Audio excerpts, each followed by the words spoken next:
ಸೂರ್ಯನ ಅಮ್ಮ ಎಂಬ ಕೂಗು. ಏನಾಯ್ತು ಎಂದು ಬಂದು ನೋಡಿದವಳಿಗೆ ಕಂಡಿದ್ದು ಸೂರ್ಯನ ಹಣೆಯಿಂದ ಹರಿಯುತ್ತಿದ್ದ ರಕ್ತ. ದೇವಸ್ಥಾನದಲ್ಲಿ ದೇವರಿಗೆ ಯಾರೋ ಹೀಡುಗಾಯಿ ಹೊಡೆಯುತ್ತಿರಬೇಕಾದರೆ ಚಿಪ್ಪಿನ ಹೋಳು ಸೂರ್ಯನ ಹಣೆಗೆ ಬಡಿದು 1 ಇಂಚು ಗಾಯವಾಗಿ ಅವನ ಹಣೆಯಿಂದ ರಕ್ತ ಬರಲು ಶುರುವಾಯಿತು.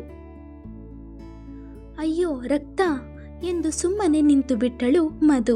ಅವಳಿಗೆ ಮೊದಲಿನಿಂದಲೂ ರಕ್ತ ನೋಡಿದರೆ ಭಯವಾಗುವುದು. ಹಣೆಯ ಮೇಲೆ ಗಟ್ಟಿಯಾಗಿ ಕೈಯೊತ್ತು ಆ ಎನ್ನುತ್ತಾ ಅಲ್ಲೇ ಇದ್ದ ಅರಳಿಕಟ್ಟೆಯ ಮೇಲೆ ಕುಳಿತುಕೊಂಡ ಸೂರ್ಯ. ಅಣ್ಣ, ದಯವಿಟ್ಟು ಕ್ಷಮಿಸಿ, ನಾನು ನೋಡಲಿಲ್ಲ ನೀವು ಬರ್ತಾ ಇರೋದನ್ನು. ತೆಂಗಿನಕಾಯಿನ ಹೊಡೆದ್ಬಿಟ್ಟೆ, ಕ್ಷಮಿಸಿ ಅಣ್ಣ ಎಂದ 20ರ ಹರಿಯದ ಯುವಕ. ಹೋಗ್ಲಿ ಬಿಡು, ಮುಂದೆ ಈ ರೀತಿ ಕಾಯಿ ಹೊಡಿಬೇಕಾದ್ರೆ ನೋಡ್ಕೊಂಡು ಹೊಡಿ ಎಂದು ಸ್ವಲ್ಪ ಗಟ್ಟಿಯಾಗಿ ಹಣೆಯ ಮೇಲೆ ಕೈ ಹೊತ್ತು ಕಣ್ಣು ಮುಚ್ಚಿದವನ ಕೈಯ ಮೇಲೆ ಯಾವುದೋ ಮೃದುವಾದ ಸ್ಪರ್ಶ ಸೋಕಿದಂತಾಯಿತು. ಕಣ್ಣು ಬಿಟ್ಟವನಿಗೆ ಕಂಡಿದ್ದು ತನ್ನ ಮಡದಿ. ಅವನ ಕೈ ಸರಿಸಿ ಅರಿಶಿಣವನ್ನು ಗಾಯದ ಮೇಲೆ ಹಾಕಿ ರಕ್ತ ಬರದಂತೆ ತನ್ನ ಎಡಗೈ ಹೆಬ್ಬೆರಳಿನಿಂದ ಗಟ್ಟಿಯಾಗಿ ಹಿಡಿದು ಹಣೆಯಿಂದ ಕೆನ್ನೆಯವರೆಗೂ ಸೋರಿದ ರಕ್ತವನ್ನು ತನ್ನ ಕರ್ಚೀಫನ್ನು ನೀರಿನಲ್ಲಿ ನೆನೆಸಿ ಅವನ ಕೆನ್ನೆಯ ಮೇಲೆ ಹರಿದ ರಕ್ತವನ್ನು ಒರೆಸಿದಳು. ಹೆಂಡತಿಯ ಮೃದುವಾದ ಸ್ಪರ್ಶಕ್ಕೆ ಕ್ಷಣಕಾಲ ಅವಳ ಮೇಲಿನ ಕೋಪ ಮರೆತಿದ್ದವನಿಗೆ ಸೂರ್ಯನ ಮದುವೆ ಆಗೋಕ್ಕಿಂತ ನಾನು ಪ್ರೀತಿಸ್ತವನನ್ನೇ ಮದುವೆ ಆದರೆ ಒಳ್ಳೆಯದನ್ನಿಸ್ತು, ಅದಕ್ಕೆ ನಾನು ವಿನಯನ ಮದುವೆ ಆಗಿ ಬಂದೆ ಎಂಬ ಅಂಕಿತನ ಮಾತು ಒಂದೆಡೆಯಾದರೆ, ನೀನು ಸೂರ್ಯನ ಮದುವೆ ಆಗೋಕ್ಕಿಂತ ತೇಜಸ್ವಿನ ಮದುವೆ ಆಗಿದ್ದಿದ್ರೆ ಚೆನ್ನಾಗಿರೋದು ಎಂಬ ವೈಷ್ಣವಿಯ ಮಾತು ನೆನಪಾದ ಕೂಡಲೇ ಅವನಿಗೆ ಕೆಂಡದಂಥ ಕೋಪ ಬಂತು. ತನ್ನ ಹಣೆಯ ಮೇಲೆ ಕೈ ಇಟ್ಟಿದ್ದವಳ ಕೈಯನ್ನು ತೆಗೆದು ಬಿರುಸಾಗಿ ತಳ್ಳಿದ. ಅವನು ತಳ್ಳಿದ ಬಿರುಸಿಗೆ ಆಯಾ ತಪ್ಪಿ ಬೀಳುತ್ತಿದ್ದವಳು ತನ್ನನ್ನು ತಾನು ಸಂಭಾಳಿಸಿಕೊಂಡು ಸರಿಯಾಗಿ ನಿಂತು ಸೂರ್ಯನೆಡೆಗೆ ನೋಡಿದಳು. ಅವಳಿಗೆ ಕಂಡಿದ್ದು ಅದಾಗಲೇ ದಾಪುಗಾಲಿಡುತ್ತಾ ಕಾರಿನ ಬಳಿ ಹೋಗುತ್ತಿದ್ದ ಸೂರ್ಯ. ಅವನ ಈ ತರಹದ ವರ್ತನೆಗೆ ಏನು ಹೇಳಬೇಕೆಂದು ತಿಳಿಯಲಿಲ್ಲ ಅವಳಿಗೆ. ಸುಮ್ಮನೆ ನಿಂತಲ್ಲೇ ನಿಂತಿದ್ದವಳಿಗೆ ಕಾರಿನ ಹಾರ್ನ್ ಶಬ್ದ ಕೇಳಿ ಕಾರಿನ ಕಡೆ ನೋಡಿದಳು. ಕಾರಿನ ಡ್ರೈವಿಂಗ್ ಸೀಟಿನಲ್ಲಿ ಕುಳಿತಿದ್ದವನ ತೀಕ್ಷ್ಣವಾದ ನೋಟ ನೋಡಿ ಹೋಗಿ ಕಾರಿನ ಬಳಿ ಬಂದು ಹಿಂದಿನ ಸೀಟಿನಲ್ಲಿ ಕುಳಿತುಕೊಂಡಳು. ಮನೆಗೆ ಬಂದ ಮಗನ ನೋಡಿ, ಏನು ಸೂರ್ಯ, ಹಣೆ ಮೇಲೆ ಗಾಯ ಎಂದು ಆತಂಕದಿಂದ ಮಗನ ಹಣೆ ಮುಟ್ಟಿ ಕೇಳಿದಳು ವಿದ್ಯಾ. ಅಮ್ಮ, ದೇವಸ್ಥಾನದಲ್ಲಿ ತೆಂಗಿನ ಚಿಪ್ಪು ಹಣೆಗೆ ಬಡಿತು ಅಷ್ಟೇ, ನೀನು ಯಾಕೆ ಇಷ್ಟೊಂದು ಭಯ ಪಡ್ತಾ ಇದೆಯಾ? ಏನೂ ಆಗಿಲ್ಲ ಎಂದ ಮಗನ ಹಿಂದೆಯೇ ಬಂದ ಸೊಸೆಯನ್ನು ನೋಡಿ ವಿದ್ಯಾರಿಗೆ ಮತ್ತೆ ಮನಸ್ಸಲ್ಲಿ ಅಸಮಾಧಾನ ಭುಗಿಲೆದ್ದಿತ್ತು. ಸರಿತಾ ಹೇಳಿದ ಹಾಗೆ ಇವಳ ಕಾಲ್ಗುಣ ಸರಿಯಿಲ್ಲ, ಛೇ ಎಂದುಕೊಂಡು ಸುಮ್ಮನೆ ನಿಂತರು. ಮಾವ ಎಂದು ಅವನನ್ನು ಗಟ್ಟಿಯಾಗಿ ತಬ್ಬಿದಳು ಸಿಂಚನ, ಅವನ ಅತ್ತೆಯ ಮಗಳು. ಅವಳ ಹಿಡಿತದಿಂದ ಬಿಡಿಸಿಕೊಂಡು, ಹೇಗಿದ್ದೀಯ ಸಿಂಚು ಎಂದ. ಐ ಆಮ್ ಫೈನ್ ಮಾವ ಎಂದು ಅವನ ಹಣೆ ಮುಟ್ಟಿ, ಬಾ ಫಸ್ಟ್ ಏಡ್ ಮಾಡ್ತೀನಿ ಎಂದು ತನ್ನ ತೋಳಿಡಿದಿದ್ದವಳ ಕೈಯನ್ನು ಬಿಡಿಸಿಕೊಂಡು, ನಿನಗೆ ಒಂದು ಸರಿ ಹೇಳಿದ್ರೆ ಅರ್ಥವಾಗಲ್ವಾ, ಹೀಗೆ ಮುಟ್ಟಿ ಮಾತಾಡಿಸ್ಬೇಡ ಎಂದು ರೂಮಿಗೆ ಹೋದ. ಛೇ, ಇವನು ಫಾರಿನ್ಗೆ ಹೋಗಿ ಬಂದಿದ್ರು ಮೊದಲಿನ ಹಾಗೆ ಇದ್ದಾನೆ, ಮುಟ್ಟಿದ್ರೆ ಸಾಕು ಒಳ್ಳೆ ಹಾವು ಕೆರಳಿದ ಹಾಗೆ ಕೆರಳ್ತಾನೆ ಎಂದು ತನ್ನ ಕಾಲನ್ನು ನೆಲಕ್ಕೆ ಬಡಿದು ವಿದ್ಯಾರ ಬಳಿ ಬಂದಳು ಸಿಂಚನ. ಸುಮ್ಮನೆ ನಿಂತಿದ್ದ ಮಧುಳ ಕರೆದ ವಿದ್ಯಾ, ಅತ್ತಿಗೆ ಇವಳೆ ಸೂರ್ಯನ ಹೆಂಡತಿ ಮಧುರ ಎಂದು. ಮಧು, ಇವರು ನನ್ನ ಅಣ್ಣನ ಹೆಂಡತಿ ರೇಣುಕಾ ಎಂದು 55 ವರ್ಷದ ಪ್ರಾಯದ ಹೆಂಗಸನ್ನು ತೋರಿಸಿ ಪರಿಚಯಿಸಿದರು. ಇವಳು ಅವ್ರ ಮಗಳು ಸಿಂಚನ, MBBS ಮುಗಿಸಿದ್ದಾಳೆ, ಈಗ ಸೂರ್ಯ ಕೆಲಸ ಮಾಡ್ತಾ ಇರೋ ಹಾಸ್ಪಿಟಲ್ನಲ್ಲೇ MD ಮಾಡ್ತಾ ಇದ್ದಾಳೆ ಎಂದು ಪರಿಚಯಿಸಿದರು ವಿದ್ಯಾ. ಆಶೀರ್ವಾದ ಮಾಡಿ ಎಂದು ರೇಣುಕಾರ ಕಾಲನ್ನು ಮುಟ್ಟಿದವಳ ಹೆಗಲಿಡಿದು ಮೇಲೆತ್ತಿ, ಇರಲಿ, ಆ ದೇವರು ಒಳ್ಳೇದು ಮಾಡಲಿ ಎಂದು ಮುಖ ತಿರುಗಿಸಿದರು. ಹಾಯ್, ಏನು ಓದ್ತಾ ಇದ್ದೀರಾ ಎಂದಳು ಸಿಂಚನ. MCom ಮಾಡಿ ಬೆಂಗಳೂರಿನ ಒಂದು ಕಾಲೇಜ್ನಲ್ಲಿ ಅಕೌಂಟ್ಸ್ ಲೆಕ್ಚರರ್ ಆಗಿ ಕೆಲಸ ಮಾಡ್ತಿದ್ದೆ, ಈಗ ರಿಸೈನ್ ಮಾಡಬೇಕು ಎಂದವಳ ನೋಡಿ, ಓ ಹೌದಾ ಎಂದು ವಿದ್ಯಾರ ಬಳಿ ಬಂದಳು. ಪರವಾಗಿಲ್ವೇ ವಿದ್ಯಾ, ನಿನ್ನ ಸೊಸೆ ಲಕ್ಷಣವಾಗೇ ಇದ್ದಾಳೆ. ಅಲ್ಲ, ನನ್ನ ಮಗಳನ್ನು ಸೊಸೆ ಮಾಡ್ಕೊಳ್ರಿ ಅಂತ ಕೇಳಿದ್ದಕ್ಕೆ ನನ್ನ ಮಗ ಒಂದು ಹುಡುಗಿನ 12 ವರ್ಷದಿಂದ ಪ್ರೀತಿಸ್ತಾ ಇದ್ದಾನೆ ಅಂತ ಗಂಡ ಹೆಂಡತಿ ಹೇಳಿದ್ದು. ಕೊನೆಗೇನಾಯಿತು? ಈಗ ಬೇರೆ ಯಾರೋ ಹುಡುಗಿನ ಮದುವೆ ಮಾಡ್ಕೊಂಡು ಕರ್ಕೊಂಡು ಬಂದಿದ್ದೀರಾ.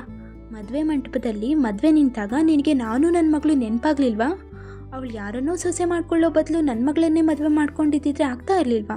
ನನ್ನ ಮಗಳಿಗೇನು ಕಮ್ಮಿ ಆಗಿತ್ತು ಎಂದು ತಮ್ಮ ಮನಸ್ಸಿನ ಅಸಮಾಧಾನವನ್ನು ಹೊರಹಾಕಿದರು ರೇಣುಕಾ. ತಮ್ಮ ಮಗಳನ್ನು ಸೊಸೆ ಮಾಡಿಕೊಳ್ಳಲಿಲ್ಲವೆಂಬ ಕಾರಣಕ್ಕೆ ಮುನಿಸಿಕೊಂಡು ಮದುವೆಗೂ ಬಂದಿರಲಿಲ್ಲ ಅವರು. ಅಯ್ಯೋ ಅದಕ್ಕೆ ನನ್ನ ಮಾತು ಈ ಅಪ್ಪ ಮಗ ಎಲ್ಲಿ ಕೇಳ್ತಾರೆ? ನಾನು ಎಷ್ಟು ಬೇಡ ಅಂದರೂ ಕೇಳಿದೆ, ಅವಳನ್ನು ಸೊಸೆ ಮಾಡಿಕೊಂಡ್ರು ನನ್ನ ಗಂಡ. ಸೂರ್ಯ ಒಬ್ಬ ಇಷ್ಟ ಇಲ್ಲ ಅಂದಿದ್ರೆ ಸಾಕಾಗಿತ್ತು, ಆದರೆ ಅವನೇ ಮದುವೆಗೆ ಒಪ್ಪಿಗೆ ಕೊಟ್ಟ ಮೇಲೆ ನಾನೇನು ಮಾಡೋಕ್ಕಾಗುತ್ತೆ ಎಂದು ತಮ್ಮ ಬೇಸರ ವ್ಯಕ್ತಪಡಿಸಿದರು ವಿದ್ಯಾ. ಹೋಗಲಿ ಬಿಡಮ್ಮ, ನೀನು ಯಾಕೆ ಬೇಜಾರು ಮಾಡ್ಕೊಳ್ತೀಯ? ನನ್ನ ಮಗಳನ್ನ ನಿನ್ನ ಮಗನಿಗೆ ತಂದುಕೊಳ್ಳೋಕೆ ನಿನಗಿಷ್ಟ ಇರಲಿಲ್ಲ ಅನಿಸುತ್ತೆ. ಸೊಸೆ ನೋಡೋದಕ್ಕೆ ಚೆನ್ನಾಗಿದ್ದಾಳೆ ಅಂತ ನೀನು ಒಪ್ಕೊಂಡಿರ್ತೀಯ ಎಂದು ಕೊಂಕಾಡಿದ ರೇಣುಕಾರನ್ನು ನೋಡಿ, ಚೆನ್ನಾಗಿದ್ದರೆ ಏನು ಬಂತು, ಅವಳ ಕಾಲ್ಗುಣ ಸರಿ ಇಲ್ವಲ್ಲ, ಏನು ಮಾಡೋದು ಎಂದು ಮಾತಿನ ಬರದಲ್ಲಿ ಹೇಳಿದ ವಿದ್ಯಾ ತಾನು ಏನು ಹೇಳಿದೆ ಎಂದು ತಿಳಿದ ತಕ್ಷಣ ಸುಮ್ಮನಾದರು. ಏನು ಹೇಳ್ತಿದ್ಯಾ ವಿದ್ಯಾ? ನಿನ್ನ ಸೊಸೆ ಕಾಲ್ಗುಣ ಸರಿ ಇಲ್ವಾ ಎಂದು ವಿದ್ಯಾರ ಮುಖ ನೋಡಿದರು ರೇಣುಕಾ. ಅಯ್ಯೋ ಇಲ್ಲ ಅದಕ್ಕೆ, ನಾನು ಎಲ್ಲಿ ಹಾಗೆ ಹೇಳಿದೆ ಎಂದು ಪೇಲವವಾಗಿ ನಕ್ಕರು ವಿದ್ಯಾ.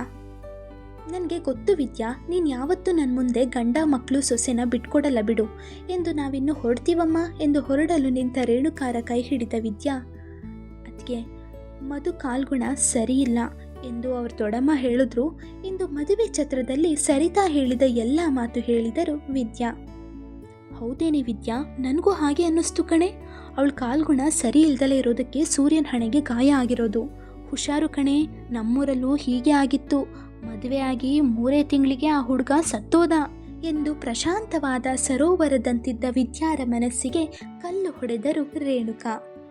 ಅದಕ್ಕೆ ಏನು ಹೇಳ್ತಾ ಇದ್ದೀರಾ? ನನಗೆ ಭಯ ಆಗ್ತಾ ಇದೆ ಎಂದು ಆತಂಕದಿಂದ ಹೇಳಿದ ವಿದ್ಯಾರನ್ನು ನೋಡಿ, ಎಲ್ಲ ನೀವೇ ಮಾಡ್ಕೊಂಡಿರೋದು, ಅನುಭವಿಸಿ, ನಾವು ಹೊರಡ್ತೀವಿ ಎನ್ನುವಾಗಲೇ ಬಂದ ಸಿಂಚನ, ಅಮ್ಮ ಇವತ್ತು ಇಲ್ಲೇ ಇರೋಣ, ಅತ್ತೆ ಪ್ಲೀಸ್ ಅಮ್ಮನಿಗೆ ಹೇಳಿ ಎಂದಳು. ಸಿಂಚನಾಳಿಗೆ ಅತ್ತೆಯ ಮನೆಯಲ್ಲಿ ತಂಗಲು ಬಹಳ ಇಷ್ಟ. ಅದಕ್ಕೆ ಇವತ್ತು ಇಲ್ಲೇ ಇರಿ, ಶಾಂತಿ ಮುಹೂರ್ತ ಬೇರೆ ಇದೆ ಎಂದು ಸುಮ್ಮನಾದರು. ಅತ್ತಿಗೆ ಮಾತು ಕೇಳಿದರೆ ಮನೋರೋಗವೇ ಎಂದು ಬಲ್ಲರು ವಿದ್ಯಾ. ಸರಿ ವಿದ್ಯಾ ಎಂದು ಮಗಳ ಕಡೆ ನೋಡಿದರು. ನೀರು ಕುಡಿಯಲು ಅಡುಗೆ ಮನೆಯ ಬಳಿ ಬಂದ ಮಧುಗೆ ಇವರ ಮಾತು ಕಿವಿ ಮೇಲೆ ಬಿತ್ತು. ನೀರು ಕುಡಿಯದೆ ರೂಮಿಗೆ ಬಂದವಳು, ದೊಡ್ಡಮ್ಮನಾದರೂ ನನ್ನ ಮುಂದೆನೇ ನಿನ್ನ ಕಾಲ್ಗುಣ ಸರಿ ಇಲ್ಲ ಅಂತ ಇದ್ರು, ಆದರೆ ಅತ್ತೆ ಬೆನ್ನ ಹಿಂದೆ ಮಾತಾಡ್ತಾ ಇದ್ದಾರೆ ಎಂದು ಸುಮ್ಮನೆ ನಕ್ಕಳು. ತನ್ನ ಪರಿಸ್ಥಿತಿಯನ್ನು ಕಂಡು ಈ ಸಮಯದಲ್ಲಿ ವೈಷ್ಣವಿಯ ಸಾಂತ್ವನದ ಮಾತು ಕೇಳಬೇಕೆನಿಸಿತು ಅವಳಿಗೆ. ತಕ್ಷಣ ತನ್ನ ಗೆಳತಿಯ ನಂಬರ್ಗೆ ಕರೆ ಮಾಡಿದಳು. ಎಷ್ಟೇ ಬಾರಿ ಪ್ರಯತ್ನಿಸಿದರೂ ವೈಷ್ಣವಿ ಕರೆ ಸ್ವೀಕರಿಸಲಿಲ್ಲ. ವೈಶು ಪ್ಲೀಸ್ ಕಣೆ, ನಿನ್ನ ಜೊತೆ ಮಾತಾಡಬೇಕು, ಫೋನ್ ತೆಗಿಯೇ ಎಂದು ಮೆಸೇಜ್ ಮಾಡಿ ಸುಮ್ಮನೆ ಕುಳಿತಳು. ರೀ ಎಂದು ಗಂಡನ ಬಳಿ ಬಂದ ಸರಿತಾ, ಏನು ಯೋಚಿಸ್ತಾ ಇದ್ದೀರಾ? ಮಧು ನೆನಪಾಗ್ತಾ ಇದ್ದಾಳಾ ಎಂದರು. ತಮ್ಮ ಪತಿಗೆ ಅಂಕಿತಗಿಂತ ಮಧು ಮೇಲೆ ಹೆಚ್ಚು ಪ್ರೀತಿ ಎಂಬ ಭಾವದಿಂದ. ಇಲ್ಲ ಸರಿತಾ, ನನಗೆ ನನ್ನ ಮಗಳು ಅಂಕಿತ ತುಂಬ ನೆನಪಾಗ್ತಾ ಇದ್ದಾಳೆ. ಹೇಗಿದ್ದಾಳೋ, ಏನು ಮಾಡ್ತಾ ಇದ್ದಾಳೋ ಒಂದು ಗೊತ್ತಿಲ್ಲ, ಫೋನ್ ಮಾಡಿದ್ರೂ ತೆಗಿತಾ ಇಲ್ಲ ಎಂದ ಪತಿಯ ನೋಡಿ ಸರಿತರಿಗೂ ಆಶ್ಚರ್ಯ. ಅವರಿಗೂ ತಿಳಿದಿರುವ ವಿಷಯವೇ, ಅಂಕಿತ ಎಂದರೆ ಬಲು ಪ್ರೀತಿ ಅವರಿಗೆ ಎಂದು. ಆದರೆ ಇಷ್ಟು ಬೇಗ ಮಗಳನ್ನು ಕ್ಷಮಿಸಿದ್ದು ಕಂಡು, ರೀ ನಿಮಗೆ ಅಂಕಿತನ ಮೇಲೆ ಬೇಸರವಿಲ್ವಾ? ಮಾನ ಮರ್ಯಾದೆಯೆಲ್ಲ ಕಳೆದಳಂತ ಕೋಪ ಇಲ್ವಾ ಎಂದು ಕೇಳಿದರು.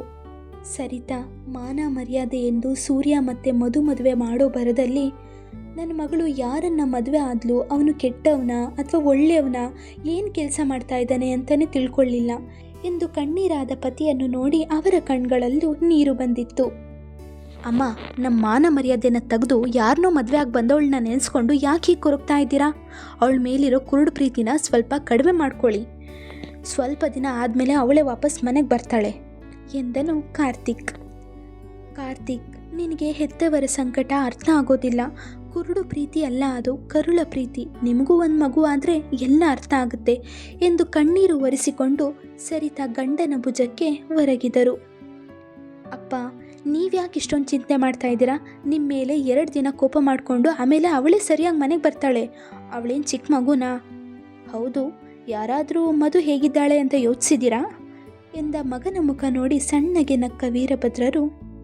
ಕಾರ್ತಿಕ್, ನೀನು ಮಧುವನ್ನು ತುಂಬ ಹಗುರವಾಗಿ ಲೆಕ್ಕ ಹಾಕಿದ್ಯಾ. ಮಧು ತುಂಬ ಸೂಕ್ಷ್ಮ ಹುಡುಗಿ, ಅವಳಿಗೆ ಪ್ರಪಂಚ ಎದುರಿಸೋ ಶಕ್ತಿ ಇಲ್ಲ ಅಂದ್ಕೊಂಡಿದ್ಯಾ ನೀನು. ಆದರೆ ಮಧು ಜೀವನದಲ್ಲಿ ಬಂದ ಕಷ್ಟಗಳು ಅವಳನ್ನು ತುಂಬ ಗಟ್ಟಿ ಮಾಡಿದೆ.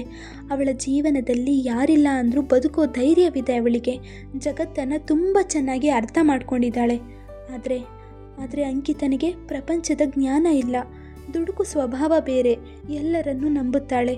ಅದಕ್ಕೆ ನನ್ನ ಮಗಳ ಬಗ್ಗೆ ನನಗೆ ಚಿಂತೆ. ಮದುಗೆ ಮದುವೆ ಮಾಡೋವರೆಗೂ ಅಷ್ಟೇ ಅವಳು ನನ್ನ ಜವಾಬ್ದಾರಿ. ಆದರೆ ನನ್ನ ಮಗಳ ಜವಾಬ್ದಾರಿ ನನ್ನ ಮೇಲೆ ಇನ್ನೂ ಇದೆ. ಅಂಕಿತ ನನ್ನ ರಕ್ತ ಹಂಚ್ಕೊಂಡು ಹುಟ್ಟಿರೋ ಮಗಳು ಎನ್ನುವಾಗಲೇ ಅಡುಗೆ ಮನೆಯಿಂದ ಪಾತ್ರೆಗಳ ದಡಬಡ ಶಬ್ದ ಕೇಳಿಸಿತು. ಅಮ್ಮ, ವಿನತನ್ನ ಅಡುಗೆ ಮಾಡೋಕೆ ಬಿಟ್ಟರೆ ಪಾತ್ರೆಗಳೆಲ್ಲ ಚೆಲ್ಲಾಪಿಲ್ಲಿಯಾಗಿರುತ್ತೆ. ನೀನೇ ಹೋಗಿ ಅಡುಗೆ ಮಾಡಮ್ಮ ಎಂದ ಮಗನ ನೋಡಿ, ಹೆಂಡತಿಗೆ ಕಷ್ಟ ಆಗಬಾರ್ದು ಅಂತ ಎಷ್ಟು ನಯವಾಗಿ ಅಡುಗೆ ಮಾಡು ಅಂತ ಹೇಳ್ತಾ ಇದ್ದಾನೆ.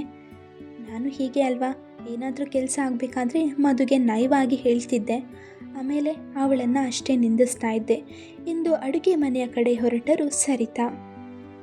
ಸೂರ್ಯ, ತಗೋ ಹೋಗಿ ಸ್ನಾನ ಮಾಡ್ಕೊಂಡು ಬಾ ಎಂದು ಬಿಳಿಯ ಪಂಚೆ ಮತ್ತು ಶರ್ಟ್ ಕೊಟ್ಟರು ವಿದ್ಯಾ. ಏನಕ್ಕಮ್ಮ, ಇವಾಗ ಯಾಕೆ ಸ್ನಾನ ಮಾಡಬೇಕು? ತುಸ ಅಸಮಾಧಾನದಿಂದ ಕೇಳಿದ ಸೂರ್ಯ. ಇವತ್ತು ರಾತ್ರಿ 10 ಗಂಟೆಗೆ ಶಾಂತಿ ಮುಹೂರ್ತ ಇದೆ, ಅದಕ್ಕೆ ಎಂದರು ವಿದ್ಯಾ. ಮಗನ ಮುಖ ಒಮ್ಮೆಯೂ ನೋಡದೆ, ಮಗ ತನ್ನ ಮಾತನ್ನು ಒಮ್ಮೆಯೂ ಕೇಳುವುದಿಲ್ಲ ಎಂಬ ಬೇಸರದಿಂದ. ನನ್ನ ಮನಸ್ಸಿನ ಶಾಂತಿನ ಹಾಳು ಮಾಡಿ ಇನ್ಯಾವ ಶಾಂತಿ ಮುಹೂರ್ತ ಮಾಡ್ತಾ ಇದ್ದೀರಾ ಎಂದ ಕೋಪದಿಂದ ಜೋರಾಗಿ. ನೀನು ಮದುವೆ ಆಗಿದೆಯಲ್ಲಪ್ಪ, ನಾನೇ ನಿನ್ನ ಮದುವೆ ಆಗು ಅಂತ ಹೇಳಿದ್ನಾ? ಈಗ ನನ್ನ ಮೇಲೆ ಯಾಕೆ ಹೀಗೆ ಕೂಗಾಡ್ತಾ ಇದೆಯಾ? ಎಷ್ಟೇ ಆದರೂ ನೀನು ಪಿತೃವಾಕ್ಯ ಪರಿಪಾಲಕ ಅಲ್ವಾ? ನಿಮ್ಮಪ್ಪನ ಮಾತಿಗೆ ಬೆಲೆ ಕೊಟ್ಟು ಮದುವೆ ಆದೆ. ನಿಮ್ಮಪ್ಪನೇ ಇವತ್ತು ಶಾಂತಿ ಮುಹೂರ್ತ ಮಾಡೋಣ ಅಂತ ಅಂದಿರೋದು. ರೆಡಿಯಾಗು. ಸೊಸೆಯ ಮೇಲಿನ ಅಸಮಾಧಾನವನ್ನು ಮಗನ ಮೇಲೆ ಹೇರಿದರು ವಿದ್ಯಾ. ಛೇ ಎಂದುಕೊಂಡು ಸ್ನಾನದ ಮನೆ ಹೊಕ್ಕಿದ ಸೂರ್ಯ. ಮಧು ಎಂದು ಸೊಸೆಯ ಬಳಿ ಬಂದ ವಿದ್ಯಾ, ಹೋಗಿ ಸ್ನಾನ ಮಾಡ್ಕೊಂಡು ಬಾ ಎಂದು ಹೇಳಿ ಮುಖ ತಿರುಗಿಸಿಕೊಂಡು ಹೋದರು ವಿದ್ಯಾ. ಸ್ನಾನ ಮುಗಿಸಿ ನೇರಳೆ ಮತ್ತು ಗುಲಾಬಿ ಮಿಶ್ರಿತ ಸೀರೆಯುಟ್ಟು ಸುಮ್ಮನೆ ಕುಳಿತಿದ್ದ ಮಧುಳ ಬಳಿ ಬಂದ ಸೂರ್ಯನ ಅಜ್ಜಿ ಸುಶೀಲಾ. ಮಧು, ಯಾಕಮ್ಮ ಒಳ್ಳೆ ಆಕಾಶನೇ ತಲೆ ಮೇಲೆ ಬಿದ್ದ ಹಾಕೊಳ್ತಿದ್ಯಾ? ಇವತ್ತು ನಿನ್ನ ಪ್ರಸ್ಥ ದಿನ ಅಳಬಾರ್ದು ಎಂದು ಅವಳ ಕಣ್ಣೀರು ಹೊರೆಸಿದ ಸುಶೀಲಾರನ್ನು ನೋಡಿ, ಅಜ್ಜಿ ಇವತ್ತು ಪ್ರಸ್ಥಾನ ಎಂದು ಎದ್ದು ನಿಂತಳು ಮಧು. ಹೌದಮ್ಮ ಎಂದು ಅವಳನ್ನು ತನ್ನ ಪಕ್ಕದಲ್ಲಿ ಕೂರಿಸಿಕೊಂಡು, ಅದ್ಯಾಕೆ ಅಷ್ಟೊಂದು ಹೆದರ್ಕೊಳ್ತಾ ಇದೆಯಾ? ಇನ್ನು ಎಷ್ಟು ದಿನ ಅಂತ ರೂಮಲ್ಲೇ ಇರ್ತೀಯಾ? ನನ್ನ ಮೊಮ್ಮಗನು ಕೂಡ ಇವತ್ತು ಇದಕ್ಕೆಲ್ಲ ಒಪ್ಕೊಂಡಿದ್ದಾನೆ ಅಂದ್ಕೊಂಡಿದ್ಯಾ? ಆದರೂ ಇದೆಲ್ಲ ಶಾಸ್ತ್ರ, ಮಾಡಲೇಬೇಕು ಎಂದು ಅವಳ ತಲೆ ಸವರಿದರು. ಅವರಿಗೆ ನಾನಂದರೆ ಇಷ್ಟ ಇಲ್ಲ ಎಂದು ತಲೆ ತಗ್ಗಿಸಿದಳು. ಈಗ ನೀನು ಅವನಿಗೆ ಇಷ್ಟ ಇಲ್ದಿದ್ರು ಮುಂದೆ ನೀನೇ ಅವನಿಗೆ ಇಷ್ಟ ಆಗ್ತೀಯ. ಆಮೇಲೆ ಪ್ರತಿಯೊಂದಕ್ಕೂ ಮಧು ಮಧು ಅಂತ ನೀನು ಹಿಂದೆನೇ ತಿರುಗ್ತಾ ಇರ್ತಾನೆ, ನೋಡ್ತಾ ಇರು. ಇಷ್ಟು ಮುದ್ದಾಗಿರೋ ಹೆಂಡ್ತಿನ ಅದೆಷ್ಟು ದಿನ ದೂರ ಇಡ್ತಾನೋ ನಾವು ನೋಡೋಣ. ನಮ್ಮ ಕಾಲದಲ್ಲಿ ಮದುವೆ ದಿನಾನೇ ಗಂಡಿನ ಮುಖ ನೋಡ್ತಿದ್ದಿದ್ದು, ನಮ್ಮೊಪ್ಪಿಗೆ ಎಲ್ಲ ಕೇಳ್ತಾನೆ ಇರಲಿಲ್ಲ. ಅಂಥ ಕಾಲದಲ್ಲಿ ನೀನಿದ್ದಿದ್ರೆ ಅದೆಷ್ಟು ಅಳ್ತಿದ್ಯೋ. ನಿನ್ನ ಮತ್ತು ಸೂರ್ಯನ ಮದುವೆ ನಡೆಯಬೇಕಾದ ರೀತಿಯಲ್ಲಿ ನಡೀಲಿಲ್ಲ ಅನ್ನೋದು ಬಿಟ್ಟರೆ ಮದುವೆಯಲ್ಲಿ ಇನ್ಯಾವ ತೊಂದರೆನೂ ಇಲ್ಲ. ನೀನು ಮತ್ತು ಸೂರ್ಯ ಕೂತು ಮಾತಾಡಿ ಸಂಸಾರ ಶುರು ಮಾಡಿ. ಹೆಣ್ಮಕ್ಳು ಮುಸ್ಸಂಜೆ ಹೊತ್ತಲ್ಲಿ ಅಳಬಾರ್ದು ಎಂದು ಕಣ್ಣುರಿಸಿದ ಸುಶೀಲಾರನ್ನು ನೋಡಿ ತನ್ನ ಅಜ್ಜಿಯ ನೆನಪು ಕಾಡಿತು ಮಧುಳಿಗೆ. ಮಧು, ನೀನು ನೋಡೋದಕ್ಕೆ ನಿಮ್ಮಮ್ಮನ ಥರನೇ ಇದೆಯಾ? ನಿನ್ನ ಮದುವೆ ಮಂಟಪದಲ್ಲಿ ನೋಡಿದ ತಕ್ಷಣವೇ ನನಗೆ ನಿಮ್ಮಮ್ಮ ಸುಧಾ ಕಣ್ಮುಂದೆ ಬಂದ್ಲು. ಅಜ್ಜಿ, ನಿಮಗೆ ನಮ್ಮಮ್ಮ ಗೊತ್ತಾ? ಆಶ್ಚರ್ಯದಿಂದ ಕೇಳಿದಳು ಮಧು. ಅವರ ಅಮ್ಮನ ಬಗ್ಗೆ ಅವರ ಅಜ್ಜಿಯ ಬಳಿ ಕೇಳಿದಾಗ ಏನು ಹೇಳುತ್ತಿರಲಿಲ್ಲ. ನಿಮ್ಮಮ್ಮನ ನಾನು 1-2 ಸಲ ನೋಡಿದ್ದೀನಿ. ನಿಮ್ಮಮ್ಮ ಸಾಯೋದಕ್ಕೆ ಒಂದು ರೀತಿ ನಿಮ್ಮಪ್ಪ ಕಾರಣ ಆದರೆ ನಿಮ್ಮ ಅಜ್ಜಿ ಒಂದು ರೀತಿಲಿ ಕಾರಣ ಎಂದು ಜೋರಾದ ಉಸಿರು ದಬ್ಬಿದವರ ನೋಡಿ, ಅಜ್ಜಿ ಏನು ಹೇಳ್ತಾ ಇದ್ದೀರಾ? ನಮ್ಮಮ್ಮ ಸಾಯೋದಕ್ಕೆ ನಮ್ಮಜ್ಜಿ ಕಾರಣನ ಎಂದಳು ಸ್ವಲ್ಪ ಕೋಪದಿಂದ. ತನ್ನ ಅಜ್ಜಿಯ ಬಗ್ಗೆ ಈ ರೀತಿಯ ಮಾತು ಅವಳಿಗೆ ರುಚಿಸಲಿಲ್ಲ. ಅದು ಮಧು, ನಿಮ್ಮಮ್ಮ ನಿನ್ನಂತರ ಮತ್ತೊಂದು ಮಗುವಿಗೆ ಗರ್ಭವತಿಯಾದಾಗ ಇನ್ನೊಂದು ಮಗು ನಿಮ್ಮಪ್ಪನಿಗೆ ಇಷ್ಟ ಇರಲಿಲ್ಲ. ಮಗುನ ತೆಗೆಸ್ಬಿಡು ಅಂತ ನಿಮ್ಮಮ್ಮನಿಗೆ ತುಂಬ ಹೊಡಿತಾ ಇದ್ನಂತೆ. ನಿಮ್ಮಮ್ಮನಿಗೆ ಮಗು ತೆಗೆಸೋದಕ್ಕೆ ಇಷ್ಟ ಇರಲಿಲ್ಲ. ಅದಕ್ಕೆ ನಿಮ್ಮಮ್ಮನ ತವ್ರ ಮನೆಯಲ್ಲಿ ಬಿಟ್ಟು ಈ ಮಗುನ ತೆಗೆಸಿ ನಮ್ಮನೆಗೆ ಬಾ ಅಂತ ಹೇಳಿದ್ನಂತೆ. ಅದಕ್ಕೆ ನಿಮ್ಮಜ್ಜಿ ಒಬ್ಬಳೇ ಮಗಳು ಗಂಡನ ಬಿಟ್ಟು ತವ್ರ ಮನೆಯಲ್ಲಿದ್ದರೆ ಜನ ಆಡ್ಕೊಳ್ತಾರೆ ಅಂತ ಸುಧಾಗೆ ಗೊತ್ತಿಲ್ಲದಲೇ ಇರೋ ರೀತಿ ಗರ್ಭಪಾತ ಆಗುವಂತಹ ನಾಟಿ ಔಷಧಿನ ತಂದು ಹಾಲಿಗಾಗಿ ಕೊಟ್ಲಂತೆ.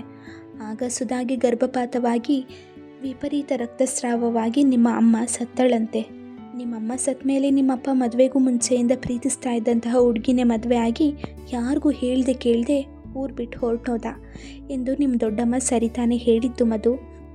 ನನ್ನನ್ನು ಕ್ಷಮಿಸಮ್ಮ, ನಿಮ್ಮಮ್ಮನ್ನ ನೆನಪು ಮಾಡಿಸ್ಬಿಟ್ಟೆ ಎಂದು ತಲೆ ತಗ್ಗಿಸಿದ ಸುಶೀಲಾರನ್ನು ನೋಡಿ, ಅಯ್ಯೋ ಅಜ್ಜಿ, ಯಾಕೆ ನೀವು ನನ್ನ ಹತ್ರ ಕ್ಷಮೆ ಕೇಳ್ತಾ ಇದ್ದೀರಾ? ನಿಮ್ಮಿಂದ ನನಗೆ ಸತ್ಯ ಗೊತ್ತಾಯಿತು, ಅದಕ್ಕೆ ನಾನು ನಿಮಗೆ ಎಷ್ಟು ಧನ್ಯವಾದ ಹೇಳಿದ್ರೂ ಸಾಲಲ್ಲ ಎಂದು ಮುಖದ ಮೇಲೆ ಒಂದು ಸಣ್ಣ ನಗೆ ನಕ್ಕಳು. ಸರಿನಮ್ಮ ಎಂದು ಹೊರಗೋದರು ಸುಶೀಲಾ. ಅಜ್ಜಿ, ನಮ್ಮಮ್ಮನಿಗೆ ಏನಾಗಿತ್ತು? ಯಾಕೆ ನಮ್ಮಮ್ಮ ನನ್ನ ಬಿಟ್ಟು ಇಷ್ಟು ಬೇಗ ಸತ್ತು ಹೋಗಿದ್ದು ಎಂದು ಕೇಳುತ್ತಿದ್ದಾಗ, ನಿಮ್ಮಮ್ಮನಿಗೆ ರಕ್ತ ಕಮ್ಮಿಯಾಗಿ ಸತ್ತು ಹೋದಳು ಎಂದು ತನ್ನ ಸೆರಗಿನಲ್ಲಿ ಕಣ್ಣೀರು ಒರೆಸಿಕೊಳ್ಳುತ್ತಿದ್ದ ಅಜ್ಜಿ ನೆನಪಾದರು. ಅಜ್ಜಿ, ನನ್ನಮ್ಮ ಸಾಯೋಕ್ಕೆ ನೀನು ಕಾರಣನ? ಈ ಮಾತನ್ನ ನಾನು ನಂಬಲ್ಲ. ನೀನು ಯಾವತ್ತೂ ಅಮ್ಮ ಸಾಯೋಕ್ಕೆ ಕಾರಣ ಆಗಲ್ಲ. ದೊಡ್ಡಮ್ಮನ ಮಾತಿನಲ್ಲಿ ಎಷ್ಟು ಸತ್ಯವೋ ಎಷ್ಟು ಸುಳ್ಳೋ. ಜೀವನದಲ್ಲಿ ಒಮ್ಮೆಯಾದರೂ ಅಪ್ಪನ ನೋಡಬೇಕು. ನೀವು ಯಾಕೆ ನನ್ನನ್ನು ಬಿಟ್ಟು ಹೋದ್ರಿ ಅಂತ ಕೇಳಬೇಕು ಎಂದು ಎಷ್ಟೋ ಪ್ರಶ್ನೆಗಳನ್ನು ಮನಸ್ಸಿನಲ್ಲಿ ಇಟ್ಕೊಂಡಿದ್ದೆ. ಆದರೆ ಈಗ ಅನ್ನಿಸ್ತಾ ಇದೆ, ಜೀವನದಲ್ಲಿ ಮತ್ಯಾವತ್ತೂ ನಿಮ್ಮ ಮುಖ ನೋಡಬಾರ್ದು. ನಿಮ್ಮ ಬಗ್ಗೆ ಅಷ್ಟೋ ಇಷ್ಟೋ ಗೌರವ ಇತ್ತು, ನೀವು ನನಗೆ ಜನ್ಮ ಕೊಟ್ಟವರೆಂದು. ಆದರೆ ಈಗ ನಿಮ್ಮನ್ನು ನೆನಪಿಸಿಕೊಂಡರೆ ಅಸಹ್ಯವಾಗ್ತಿದೆ ನನಗೆ. ನನ್ನ ಜೀವನದಲ್ಲಿ ಈ ರೀತಿ ಆಗಲು ನೀವೇ ಕಾರಣ ಎಂದುಕೊಂಡವಳು, ಹೌದು, ಅಂಕಿತಾ ಯಾರನ್ನು ಮದುವೆ ಆದ್ಲು? ಮದುವೆಯಾಗಿ ಛತ್ರಕ್ಕೆ ಅವಳೊಬ್ಬಳೇ ಬಂದಿದ್ಲು, ಅವಳ ಗಂಡನನ್ನೇ ನೋಡಲಿಲ್ವಲ್ಲ ಎಂದು ಯೋಚಿಸುತ್ತಿದ್ದವಳ ಬಳಿ ಬಂದ ಅನು, ಅತ್ತಿಗೆ ಬನ್ನಿ, ನಿಮ್ಮನ್ನು ರೆಡಿ ಮಾಡ್ತೀನಿ ಎಂದು ಅವಳನ್ನು ತಯಾರು ಮಾಡಿ, ಅತ್ತಿಗೆ ನೀವು ನಿಜವಾಗ್ಲೂ ತುಂಬ ಚೆನ್ನಾಗಿ ಕಾಣಿಸ್ತಾ ಇದ್ದೀರಾ ಗೊತ್ತಾ? ಅಂದ ಅನ್ನೋದು ಬರೀ ಮುಖದಲ್ಲ, ಹೃದಯದಲ್ಲಿರುತ್ತೆ. ನಿಮ್ಮ ಹೃದಯ ಇಷ್ಟೊಂದು ಶುದ್ಧವಾಗಿರೋದಕ್ಕೆ ನೀವು ಇಷ್ಟೊಂದು ಚೆನ್ನಾಗಿ ಕಾಣಿಸ್ತಾ ಇರೋದು. ಅದಕ್ಕೆ ನಿಮ್ಮನ್ನು ಈ ಅಲಂಕಾರದಲ್ಲಿ ನೋಡ್ತಾ ಇದ್ದರೆ ನಾನೇ ಒಂದು ಕ್ಷಣ ಕಳೆದು ಹೋಗ್ತಾ ಇದ್ದೀನಿ. ಇನ್ನು ನಮ್ಮ ಅಣ್ಣ ಅಂಕಿತಾನೆ ಮರ್ತೇ ಹೋಗ್ತಾನೆ ಬಿಡಿ ಎಂದು ಮುಂದೆ ಏನೋ ಹೇಳಲು ಬಂದ ಮಗಳನ್ನು ತಡೆದರು ವಿದ್ಯಾ. ಅನು, ಎಷ್ಟು ಮಾತಾಡ್ತೀಯಾ ಎಂದು ಮಧುಳ ಬಳಿ ಬಂದು, ಮಧು ತಿರುಗು, ಹೂ ಮುಡಿಸೋಣ ಎಂದು ಅವಳ ಮುಡಿಗೆ ಹೂ ಮುಡಿಸಿ, ತಗೋ ಹಾಲು, ನನ್ನ ಮಗನನ್ನು ಅರ್ಥ ಮಾಡಿಕೊಂಡು ಅವನ ಜೊತೆ ಸಂಸಾರ ಮಾಡು. ಯಾವಾಗಲೂ ಯಾಕೆ ಅಳ್ತಿರ್ತೀಯ? ಮನೆಗೆ ದರಿದ್ರ ಎಂದರು ಅಸಮಾಧಾನದಿಂದ.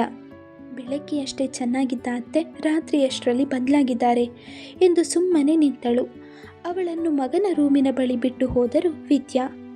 ಅತ್ತೆ ಬಿಟ್ಟು ಹೋದ ರೂಮ್ ಪ್ರವೇಶಿಸಿದವಳಿಗೆ ಸ್ವಾಗತಿಸಿದ್ದು ಹೂವಿನ ಅಲಂಕಾರದಿಂದ ಕೂಡಿದ ಮಂಚ. ಒಳಗಡೆ ಇಟ್ಟವಳ ಹೃದಯದ ಬಡಿತ ಅವಳಿಗೆ ಕೇಳಿಸುತ್ತಿತ್ತು. ಆತಂಕ ಭಯದಿಂದ ಸಣ್ಣಗೆ ಅವಳ ಮೈ ನಡುಗುತ್ತಿತ್ತು. ಸೂರ್ಯನನ್ನು ನೆನಪಿಸಿಕೊಂಡವಳಿಗೆ ಮೈಯೆಲ್ಲ ಬೆವರಲು ಶುರುವಾಯಿತು. ಯಾವುದೋ ಅವ್ಯಕ್ತ ಭಾವನೆ ಅವಳನ್ನು ಕಾಡಲು ಶುರುವಾಯಿತು. ತನ್ನನ್ನು ತಾನೇ ಸಮಾಧಾನಿಸಿಕೊಂಡು ರೂಮ್ ನೋಡಿದವಳಿಗೆ ಕಂಡಿದ್ದು ರೂಮಿನ ಗೋಡೆಯ ಮೇಲೆ ಸೂರ್ಯನ ಫೋಟೋ ಮತ್ತು ಟೇಬಲ್ನ ಮೇಲಿಟ್ಟಿದ್ದ ಮನೋಶಾಸ್ತ್ರಕ್ಕೆ ಸಂಬಂಧಪಟ್ಟ ಒಂದಷ್ಟು ಬುಕ್. ನೋಡುತ್ತಾ ನಿಂತವಳು ತನ್ನ ಕಣ್ಣನ್ನು ಈ ಕಡೆ ಹೊರಳಿಸಿದವಳಿಗೆ ಕಂಡಿದ್ದು ಅಂಕಿತನ ಫೋಟೋ. ಅಂಕಿತನ ಫೋಟೋ ನೋಡಿದವಳ ಮನಸ್ಸು ಸ್ಥಿಮಿತ ತಪ್ಪಿತ್ತು. ಆ ಫೋಟೋವನ್ನು ಕಿತ್ತೆಸೆಯುವಷ್ಟು ಕೋಪ ಬಂತು. ಯಾಕೆಂದು ಅವಳಿಗೂ ತಿಳಿಯಲಿಲ್ಲ. ಇದು ನನ್ನ ರೂಮ್, ಸೂರ್ಯ ನನ್ನವನು ಎಂಬ ಭಾವ ಕಾಡತೊಡಗಿತು. ಸೂರ್ಯನ ಫೋಟೋವನ್ನೇ ದಿಟ್ಟಿಸುತ್ತಿದ್ದವಳು ಬಾಗಿಲು ಹಾಕಿದ ಶಬ್ದಕ್ಕೆ ಹಿಂತಿರುಗಿ ನೋಡಿದವಳಿಗೆ ಕಂಡಿದ್ದು ತನ್ನಡೆಗೆ ಬರುತ್ತಿದ್ದ ತನ್ನ ತಾಳಿಯ ಒಡೆಯ. ಅವನನ್ನು ನೋಡಿ ಕಾಲುಗಳು ನಡುಗಲು ಶುರುವಾದವು ಅವಳಿಗೆ. ಬಾಗಿಲು ಹಾಕಿ ತಿರುಗಿದವನಿಗೆ ಕಂಡಿದ್ದು ನೇರಳೆ ಮತ್ತು ಗುಲಾಬಿ ಬಣ್ಣದ ಮಿಶ್ರಿತ ಸೀರೆಯಲ್ಲಿ ಆಗಷ್ಟೇ ಅರಳಿದ ಗುಲಾಬಿಯಂತೆ ಕಂಡಳು. ದುಂಡಾದ ಮುಖ, ಕಮಲದಂಥ ಕಣ್ಣು, ಚಿಕ್ಕದಾದ ನಾಸಿಕ, ಕೆಂಪನೆಯ ಅದರಗಳು, ಗೋಧಿ ಮತ್ತು ಕೆಂಪು ಮಿಶ್ರಿತ ಮೈಬಣ್ಣ. ಸುಕೋಮಲ ಸುಂದರಿಯನ್ನು ನೋಡಿ ಒಂದು ಕ್ಷಣ ಶಕುಂತಲೆಯನ್ನು ನೋಡಿ ಮಾರಿ ಹೋದ ದುಷ್ಯಂತನಂತೆ ಮಧುಳನ್ನು ನೋಡಿ ಒಂದು ಕ್ಷಣ ಪ್ರಪಂಚವನ್ನೇ ಮರೆತಿದ್ದ ಸೂರ್ಯ. ಕತೆ ಮುಂದುವರಿಯುತ್ತದೆ.